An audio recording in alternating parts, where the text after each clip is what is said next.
2 Kings 6, the floating axe head.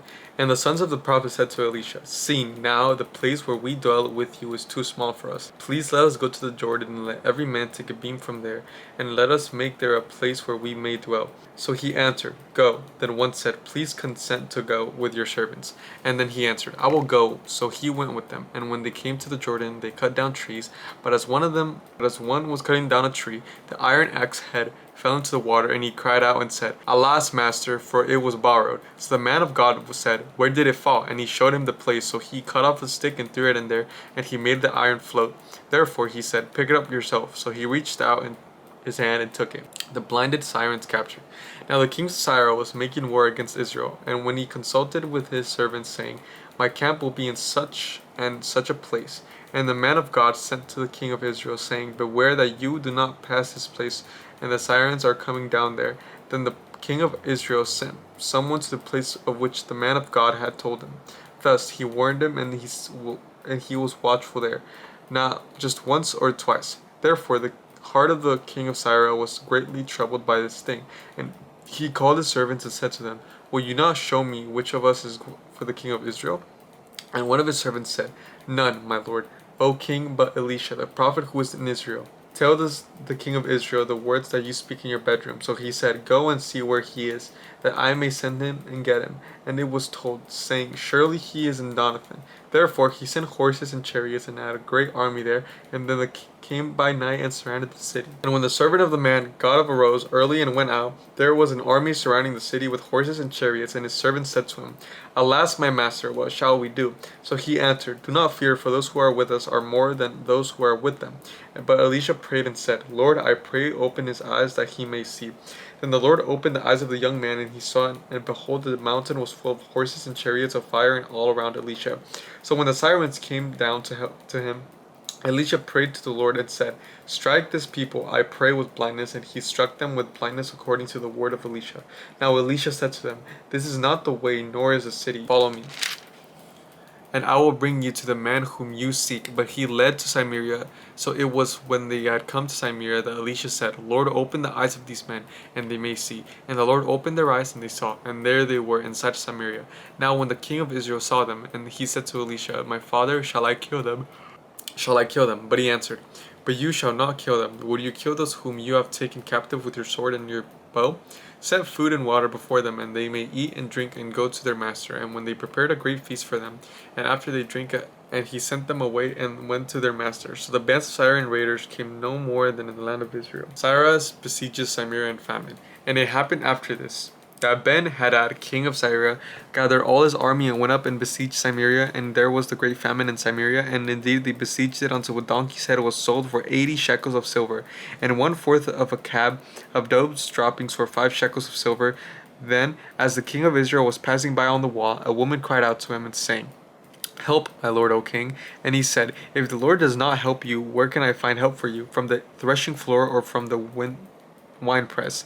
Then the king said to her, What is troubling you? And she answered, This woman said to me, Give me your son, that we may eat him today, and we will eat my son tomorrow. Then I said to her the next day, Give your son, that we may eat him. But she has hidden her son. Now it happened, when the king heard the words of the woman, that he tore his clothes, and he passed on by the wall. The people looked, and there underneath he had sackcloth on his body. Then he said, God do so to me, and more also, if the head of Elisha, the son of Shaphat, remains on him today. But Elisha was sitting in the house, and the elders were sitting with him. And the king sent a man ahead of him, but before the messenger came to him, he said to his elders, Do you see how this son of a murderer has sent someone to take away my head? Look, when the messengers come, shut the door and hold them fast. At the door is not the sound of the master's feet behind him. And while he was still talking with them, there was the messengers coming down. And then the king said, Surely this calamity is from the Lord. Why should I wait for the Lord any longer? 2 Kings 7. Then Elisha said, Hear the word of the Lord. Thus says the Lord, Tomorrow, about this time, a seah of fine flour shall be sold for a shekel, and 2 seahs of barley for a shekel at the gate of Samaria. So an officer on whose hand the king leaned answered the man of God and said, Look, if the Lord would make windows in heaven, could this thing be? And he said, In fact, you shall see it with your own eyes, but you shall not eat of it. The Syria flee.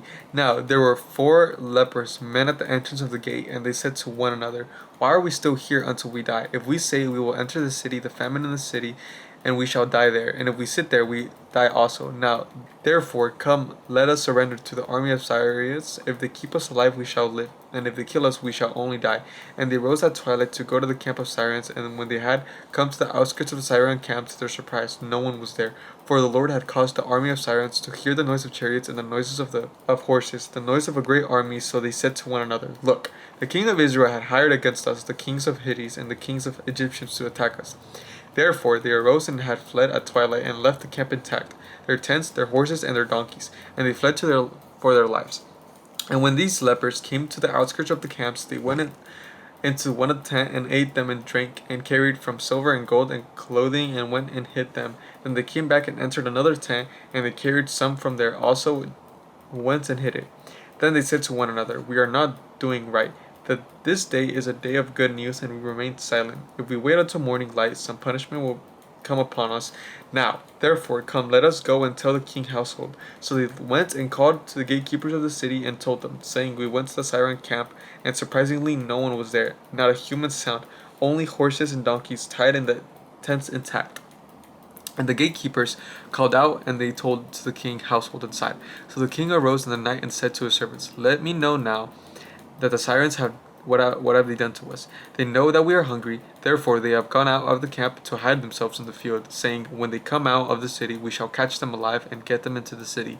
And one of the servants answered and said, Please let several men take 5 of the remaining horses which are left in the city. Look, they may either become like all the multitude of Israel that are left in it, or indeed, I say, they may become like all the multitude of Israel, left from those who are consumed, so let us send them and see. Therefore they took up 2 chariots with horses, and the king sent them in the direction of the Syrian army, saying, Go and see. And they went after them to the Jordan, and indeed all the road was full of garments and weapons which the Syrians had thrown away in their haste. So the messengers returned and told the king. Then the people went out and plundered the tents of the Syrians, so a seah of fine flour was sold for a shekel, and 2 seahs of barley for a shekel, according to the word of the Lord.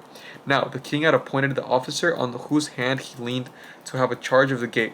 But the people trampled him in the gate, and he died, just as the man of God had said, who spoke when the king came down to him. So it happened just as the man of God had spoken to the king, saying, 2 seahs of barley for a shekel, and a seah of the fine flour for a shekel, shall be sold tomorrow about this time in the gate of Samaria. Then that officer then answered the man of God, and said, Now look, if the Lord would make windows in heaven, could such a thing be? And he said, In fact, you shall see it with your own eyes, but you shall not eat of it. And so it happened to him, for the people trampled him in the gate, and he died. Alright, I'll catch you guys tomorrow.